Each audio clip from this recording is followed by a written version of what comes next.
Speaking of Minnesota, a doctor and state senator from Minnesota, Scott Jensen, joins us tonight on the 702 communication line to talk about an interesting piece you put in the Star Tribune recently as well. So I don't know if you like Dr. Jensen, Senator Jensen, but thank you so much for joining us tonight. Start with this. You and I communicated briefly yesterday via email. Having that information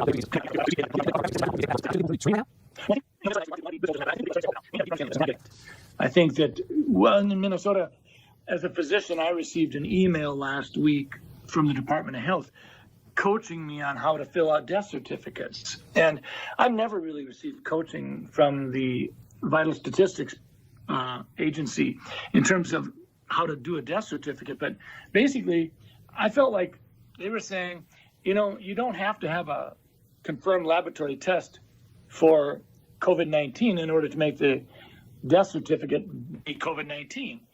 So wait. Sir, I'm going to interrupt you. Right on what you just said, I think is critically important. Can you repeat what you just said, please?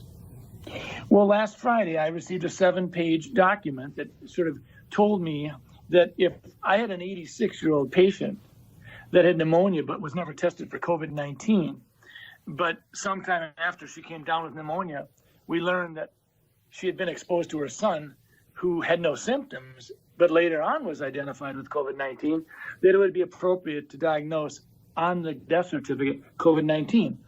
Now, we've not done that. If someone has the pneumonia after and it's in the middle of a flu epidemic, and I don't have a test on influenza, I don't diagnose influenza on the death certificate. I will say this elderly patient died of pneumonia. I don't mean to interrupt you, but my heart is sinking right now as you're telling me this. You're a doctor.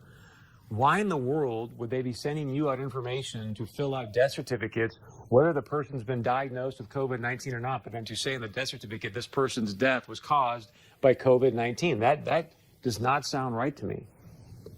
I went to the person in our office who does most of the death certificates over the last 10, 20 years, and I said, does this sound right? I had her look at the documents that I printed off, and she said, well, we've always been told that you always put down just facts. You don't put down any probabilities. You don't put any presumptions down. It's just what you know. And so this is concerning. And it actually gets to your point, Chris.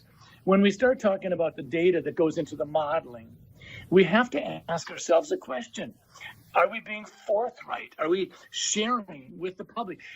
Minnesota, North Dakota, we don't need to be having it sugar-coated. We want to know what's going into your modeling.